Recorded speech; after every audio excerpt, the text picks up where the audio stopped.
Tak sekalipun melupakanku, kau menuntun langkahku.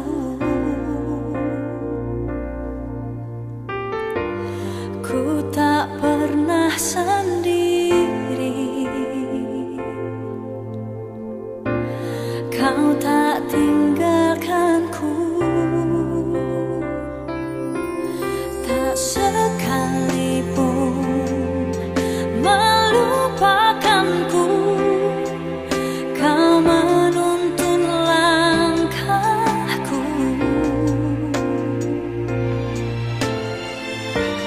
Ku tak pernah sendiri, kau tak tinggalkanku. Ku tak akan pernah menyerah sampai ku lihat kau bekerja. Ku percaya mujizat kan nyata. Ku takkan berhenti percaya. Puji Tuhan, Sapaan Teduh GBKP Klasis Jakarta Kalimantan pagi ini masih dalam suasana Paskah. Peristiwa yang sangat menentukan dalam hidup kita. Inti iman Kristen. Andai kata Kristus tidak dibangkitkan, sia-sialah pemberitaan kami. Dan sia-sialah juga kepercayaan kamu. Sebelum kita lebih dalam merenungkannya, kita satu dalam doa. Terima kasih ya Bapa atas persekutuan indah lewat Sapaan Teduh di pagi hari ini. Semoga kami cerdas menolak ajaran sesat dan tunduk kepada karya Yesus.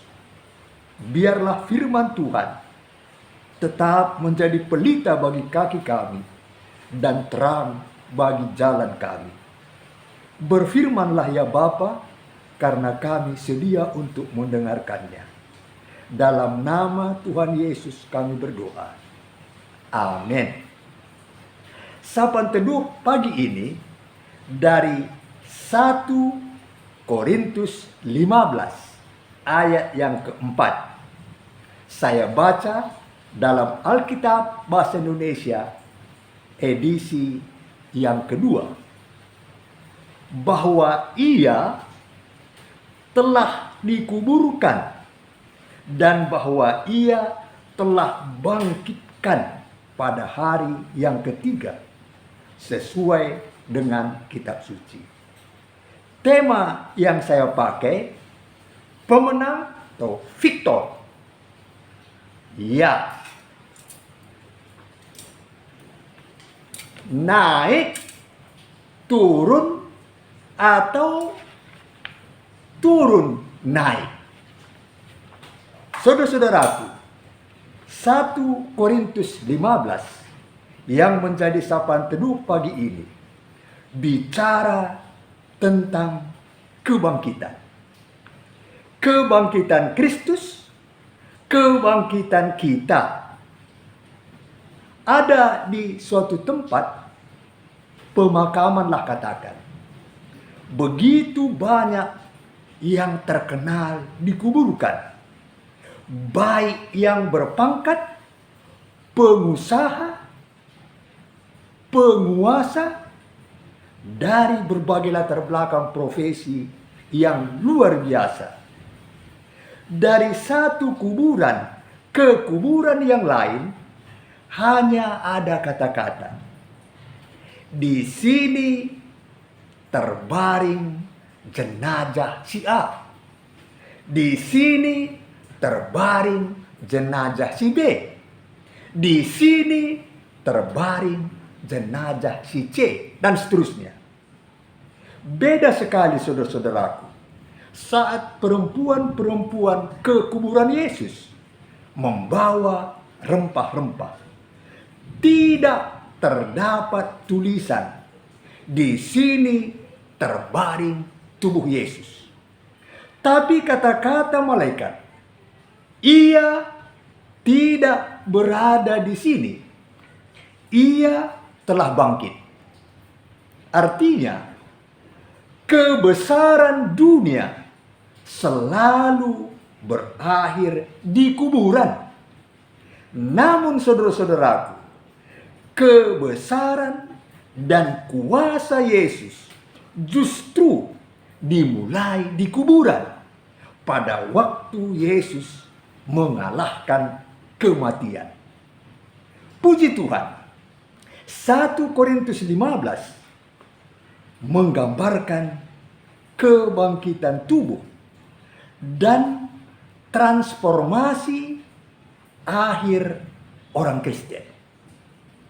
Dalam pemberitaan kabar keselamatan, ada saja yang menyangkal kebangkitan. Katakanlah orang Saduki menyangkal kebangkitan. Golongan Epikuros, keberadaan manusia berakhir dengan kematian. Golongan Stoa pada hakikatnya mengakhiri keberadaan manusia. Filsafat Plato menyangkal kebangkitan tubuh. Paulus, saudara-saudaraku, menentang penyangkalan sesat dan menegaskan kembali kepercayaan pada kebangkitan tubuh Yesus yang adalah inti dari iman Kristen.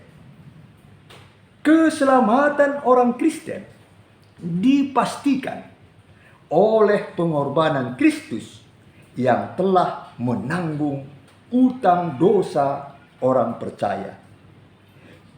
Yesus bangkit sebagai bukti bahwa dosa dan maut sudah dikalahkan dan orang percaya diselamatkan. Ya, bahwa Yesus dikuburkan. Ya, grafiknya menurun.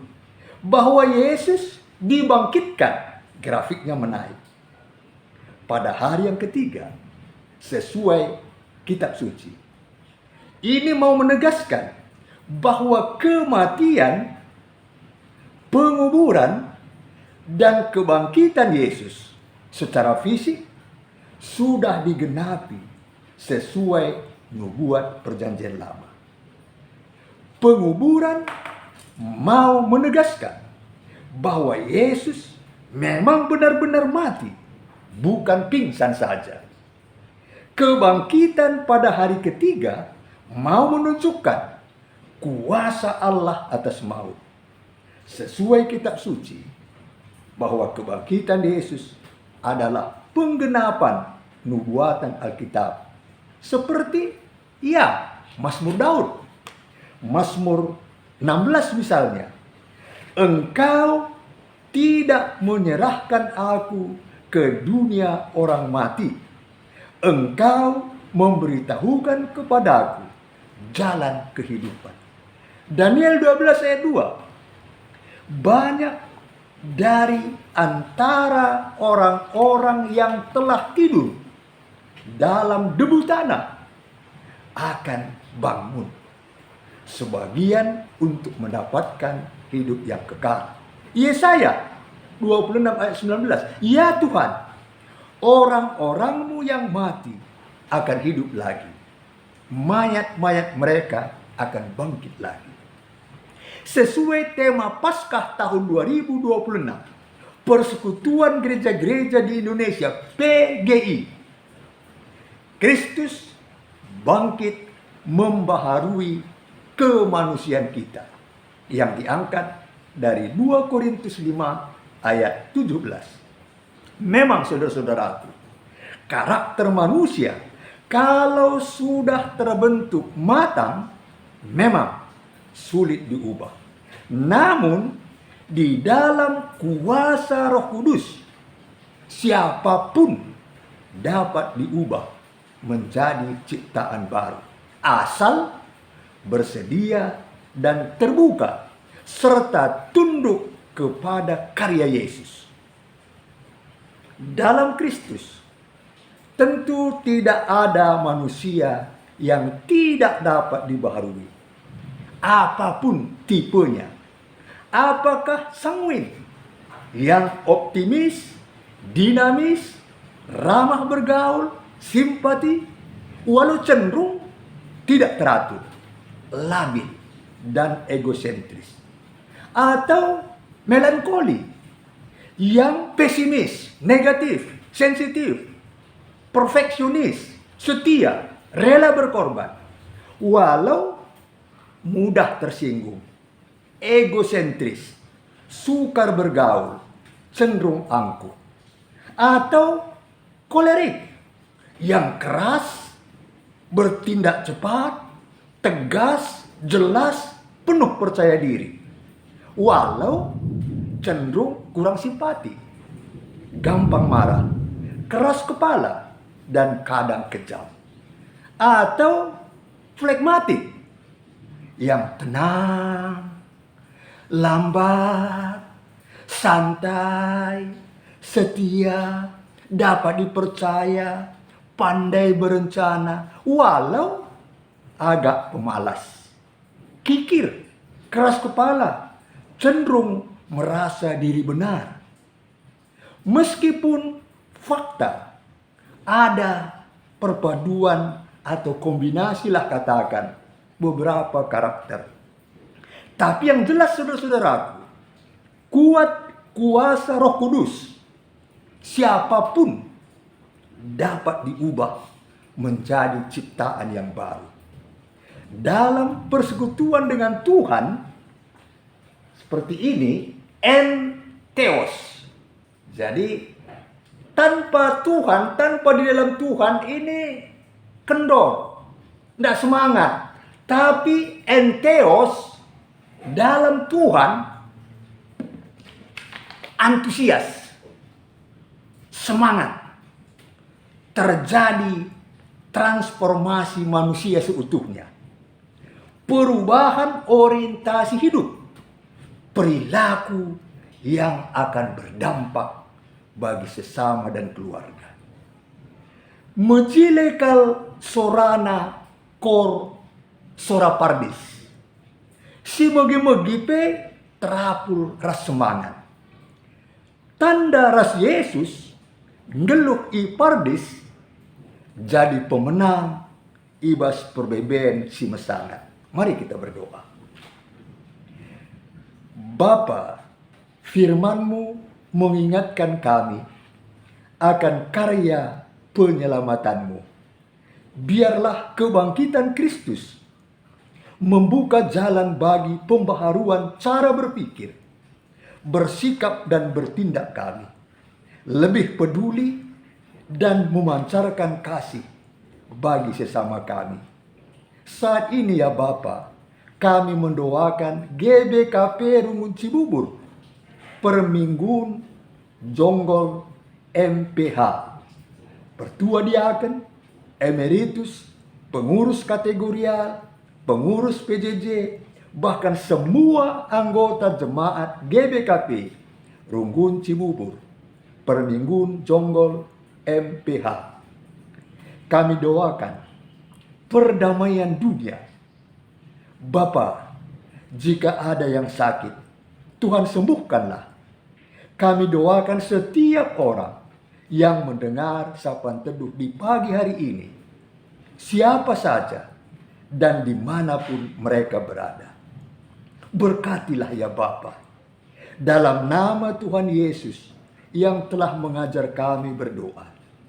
Bapa kami yang di surga, dikuduskanlah namamu, datanglah kerajaan-Mu, jadilah kehendak-Mu di bumi seperti di surga.